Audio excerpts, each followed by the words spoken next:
a mí me parece en el fondo más difícil, más interesante y más adelantado con respecto a lo que ocurre con el musical en los años 50 con Donen y con Gene Kelly, esta película, porque cada número musical está resuelto de una manera completamente diferente, está enlazado además con la trama sin producir la típica ruptura de los números escenarios escénicos que hay en otras películas, y además está engarzado también con la dirección de actores, como acaba de comentar Antonio hace un instante, en la que siguen pasando cosas, no se para la acción nunca porque hay en medio una canción. Pero la brillantez de estos playbacks es gracias, entre otras cosas, a lo que tú apuntabas antes, a que esta película se rodó en Berlín, en unos estudios con unos decorados magníficos, con unos técnicos magníficos, porque, por ejemplo, ya en Morena Clara, Florian intenta rodar de una forma muy espectacular los playbacks, pero no puede llegar a esta exhibición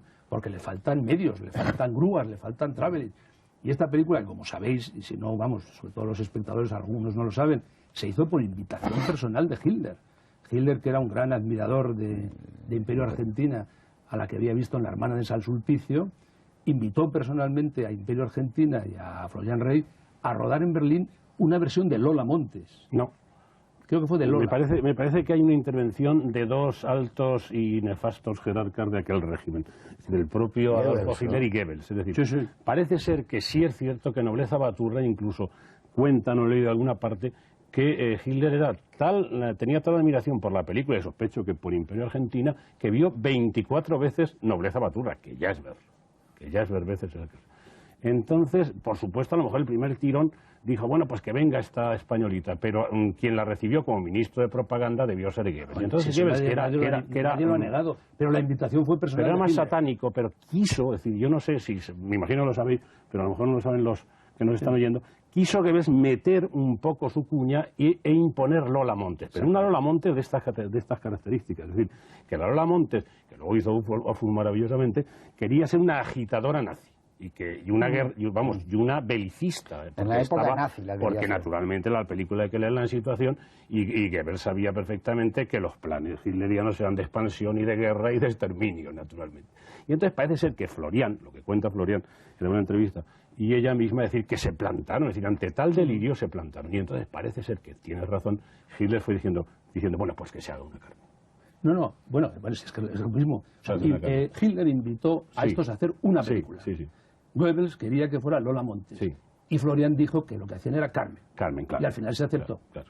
Y evidentemente... Pero seguramente porque el Führer lo dijo, ¿eh? Sí. Hombre, claro, porque... Y desmintió a su segundo. No vamos a entrar en crónicas del corazón ni de los chismes, pero evidentemente el Führer estaba absolutamente fascinado por ello. Argentina. Sí. O sea, es obvio y además documentado que iba habitualmente al rodaje, claro. Es decir, que iba a ver a Imperio Argentina.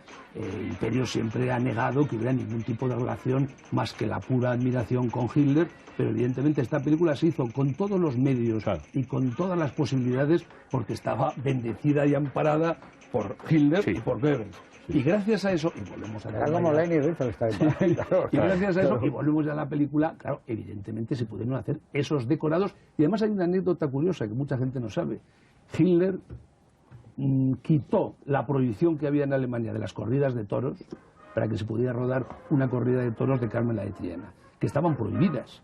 Y entonces, como parece ser necesario utilizar una corrida de toros en el rodaje de Carmen la de Triana, pues Hitler, de un plumazo y de un decreto ley, abolió esa prohibición, y entonces gracias a eso se montó ese decorado impresionante de la plaza de toros, se rodó esa corrida de toros con esas transparencias. Claro, pero eso se supone que es Sevilla, claro, es la maestranza de Sevilla. No, pero vamos, es que hay muchos planos en que se ve incluso... Y los planos cortos, en la muerte está todo trucado. Los decorados realmente son suntuosos para la época, la figuración, por ejemplo, esos playbacks, esas canciones en el café, la figuración es asombrosa, lo bien colocada que está, lo bien vestida que está, lo bien dispuesta que está, y luego lo que realmente es... ¿Y lo fumadora qué es? La figuración. Pero eso lo pediría el operador, ya sabes que los operadores normalmente piden que fumen mucho porque el humo da unas texturas a la fotografía en blanco y negro muy curioso. Y yo me divertí mucho porque ella en un momento determinado le dice a don José, a mí me gustan los hombres que beben, y también los que fuman, de manera que entonces,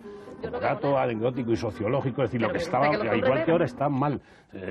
beber, pero sobre todo fumar allí. Es decir, el que no fumaba y el que no bebía quedaba como una rata. Hombre, porque aunque no sea ya Carmen la cigarrera, no podía renunciar de sus ancestros. Claro. Ella tendría que defender el tabaco. Y otra de alguna cosa, manera. que de toda la información maravillosa que tiene Antonio Jiménez Rico, que también la conocerá, es que también hubo sus más y sus menos en las autoridades que intervenían miserablemente en todo el arte de aquella época y en otras dictaduras, porque pensaron que la exaltación de la raza gitana como raza inferior no la tenían muy clara las autoridades que más o menos estaban detrás de la bufa. Y luego el final del mito de Carmen está totalmente cambiado, por obvias razones. En primer lugar, porque en una película con una estrella de la dimensión de Imperio Argentina no podía morir la estrella, evidentemente no podía morir Carmen.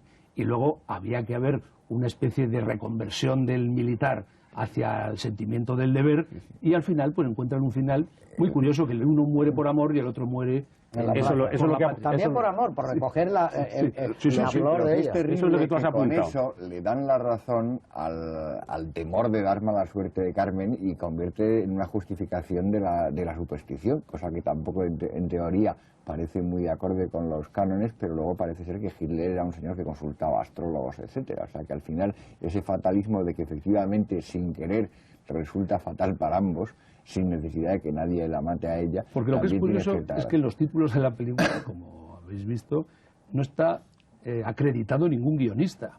No está acreditado. Me da la sensación que es que debió de intervenir tanta gente en esos guiones, o en ese guión, que al final se considera que está cogido directamente del relato de Mérimée, y en los títulos no está acreditado ningún guionista, porque incluso Florian figura como realización. Es que sigue muy fielmente la novelita corta de Mérimée. Salvo el final.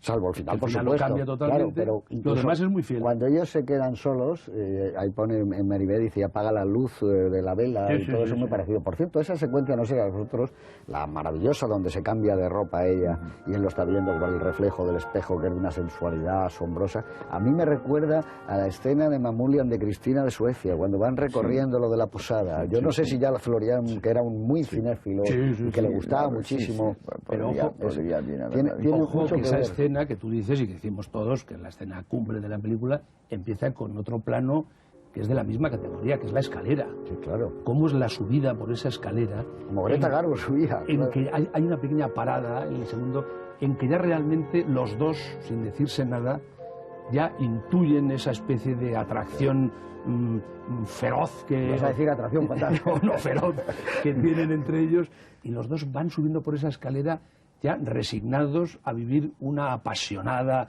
y estremecedora historia de amor.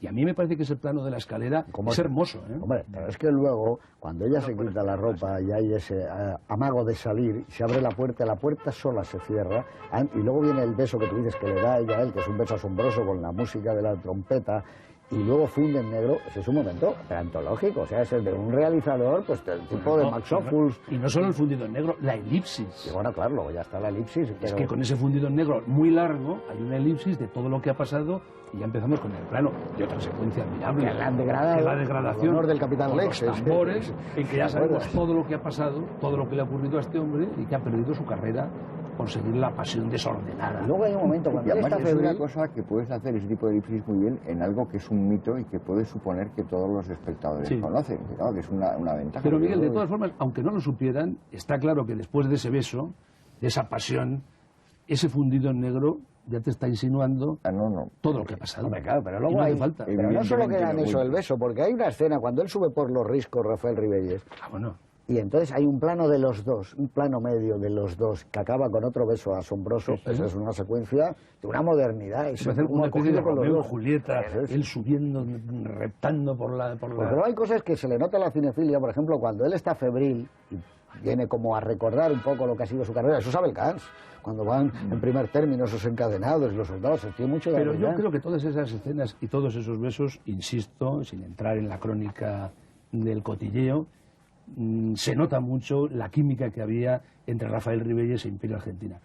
Eso trasciende la pantalla la pasión que debían de estar viviendo ellos en la realidad. Sí, pero aún así, por ejemplo, hay una secuencia que es muy bonita, que en principio muy tópica, con la reja separando a Manuel Luna de ella, y el beso es impresionantemente bonito. El beso que se da ella con Manuel Luna, buscan un recodo de los barrotes, es otro beso. Esta es una película en ese sentido... muy carnal. Muy carnal. Una sensualidad enorme. Hay mucha carne sin verse nada. Y de mucha intensidad en las miradas. De todas maneras, que en la película que hay superpuestas, digamos, dos pasiones en funcionamiento, que ese es un elemento que choca con respecto a otras películas